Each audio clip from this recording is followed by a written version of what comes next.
नमस्कार, मैं राजेश कुमार आज आपके साथ डिस्कस करने जा रहा हूं कोई भी व्यक्ति अपना डाइवोर्स का केस कैसे जीते। दोस्तों, डाइवोर्स का केस फाइल करना जितना आसान दिखता है उसको जीतना उतना ही मुश्किल होता है। सबसे पहले मैं आपको बताना चाहूंगा कि डाइवोर्स का केस डालने से पहले आप अपने पास में एविडेंस, जिसको कहते हैं एविडेंस, जरूर रखें। बिना एविडेंस के अगर आपने सिंपल वे में अगर डाइवोर्स का केस डाल दिया है, चाहे वो क्रूएलिटी के बेस पे हो, चाहे वो अडल्ट्री के बेस पे हो, चाहे डिजर्शन के बेस पे हो या कोई अन्य बेस पे हो, आपको उसमें सफलता नहीं मिलेगी। क्यों? क्योंकि डाइवोर्स के केस में आपको डेट ऑफ इवेंट्स बहुत जरूरी होते हैं और डेट ऑफ इवेंट्स के बाद में जो है आपको उस डेट ऑफ इवेंट्स के अकॉर्डिंगली आपके पास में प्रूफ भी होने जरूरी हैं। सिर्फ और सिर्फ डेट और इवेंट से काम नहीं चलेगा। एक उदाहरण से मैं आपको समझाना चाहूंगा कि मान लीजिए आपने लड़के पक्ष के ऊपर में या लड़का पक्ष ने लड़की पक्ष के ऊपर में ये आरोप लगा दिया कि ये मेरे साथ में मारपीट करते थे या मेरे को इन्होंने मारा। सिर्फ इतनी बात कह देने भर से आपका केस प्रूफ नहीं हो जाएगा। आपको उसके लिए बाकायदा उस तारीख को कितने बजे कहां पर किसके सामने घटना घटी और आपने उस घटना घटने के बाद में 100 नंबर पे कॉल किया, पुलिस को बुलाया, कोई सीसीटीवी कैमरे में वो कोई घटना कैद है, आपने रिलेटिव को बताया या कोई पंचायत हुई या कोई व्यक्ति उस समय खड़ा था जो आपके पक्ष में आके गवाही दे सके। इस तरह की सारी प्रूफ जो है या एविडेंस जो है आपको कोर्ट के समक्ष लाके देनी होगी, तभी आपका केस प्रूफ हो सकता है। इसलिए दोस्तों, कोई भी डिवोर्स का केस फाइल करने से पहले सबसे पहले आप उसके ग्राउंड्स को तैयार करें।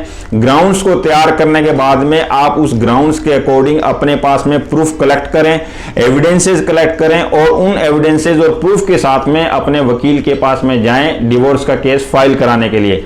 अब डिवोर्स का केस जब फाइल हो जाता है उसके बाद में दोस्तों कोर्ट भी जो है इस बात की संभावना तलाशती है कि एक बार इस केस में मीडिएशन करा के देख लिया जाए। अब अगर आपको ऐसा लगता है कि मीडिएशन के दौरान में आप जो चीज चाह रहे हो उसके लगभग आसपास आपको वो चीजें मिल रही है, तो आपको तुरंत उस मीडिएशन केस का फायदा उठा लेना चाहिए। क्यों? क्योंकि अगर डाइवोर्स का केस चलेगा तो कम से कम 2 से 3 साल मान के चलिए आपका इसमें टाइम चला जाएगा और आपको जो चीज मिल रही है उसका अगर 80% तक भी आपको मिल रही है उसमें से, तो आप उस चीज को लेके अपने आप को इस लीगल फॉर्मेलिटी से अलग करें और अपना जीवन जो है नए ढंग से शुरुआत करें। क्योंकि लीगल केसेस में टाइम जो है कितना लग जाएगा इस बात की कोई भी गारंटी नहीं दे सकता। हो सकता है साल भर में खत्म हो जाए और हो सकता है इस केस में 4 साल भी लग जाएं।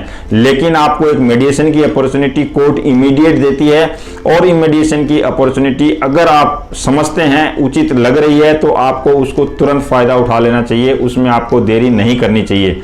अगर आप उसका फायदा नहीं उठाते हैं तो फिर आपको कोर्ट में आके अपनी सारे केस को प्रूफ करना पड़ेगा और प्रूफ के दौरान में आपको एविडेंसेस जो आपने कलेक्ट की है उनको कोरोबोरेट करना पड़ेगा। आपकी गवाही होगी, गवाही के दौरान आपसे क्रॉस क्वेश्चंस पूछे जाएंगे और क्रॉस क्वेश्चंस पूछने के दौरान में हो सकता है आपके क्रॉस के दौरान में आपसे कुछ ऐसी कंट्राडिक्टरी बातें भी निकल जाए, विरोधाभासी बातें निकल जाए जो आपके लिए आपके केस में नुकसानदेह हो सकती है।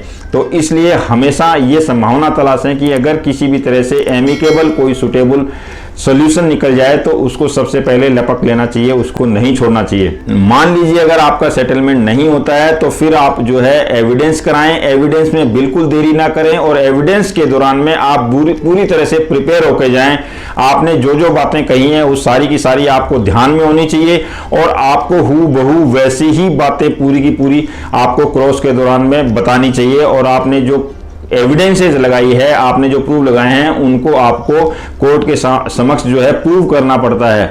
चाहे आपने 100 नंबर की कॉल की लगाई हो या पुलिस कंप्लेंट की लगाई हो या किसी व्यक्ति का नाम लिया हो जिसके सामने घटना घटी है, तो उस तमाम लोगों को कोर्ट के सामने लाके अपने केस को प्रूफ करना अति आवश्यक है। अगर आप एविडेंस के दौरान में अपना संतुलन खो देते हैं तो वो आपके लिए नुकसानदेह हो सकता है। और उसके बाद में जब एविडेंस कंप्लीट हो जाती है तो दूसरा जो पक्ष आता है उस पक्ष को आपके वकील द्वारा क्रॉस किया जाता है। मान लीजिए आपकी एविडेंस के दौरान में अगर कोई लकूना छूट गया है तो वो जो लकूना है आप डिफेंस में जब एविडेंस आती है उसके दौरान भी आपके वकील साहब उस लकूना को फिल कर सकते हैं और उसके बाद में फाइनल आर्गुमेंट्स में आपको अपनी पक्ष की बातें रखनी है और जो विरोधी पक्ष है, जो विरोधी पक्ष की जो कमजोरी वाली बातें हैं यानी जो उनके लकूनाज हैं वो आपको कोर्ट के सामने हाईलाइट करने हैं। तो इस तरह से फाइनल आर्गुमेंट में अपनी जो बातें मजबूती से रखनी और सामने वाले पक्ष की जो बातें कमजोर बातें हैं उनको जज साहब के सामने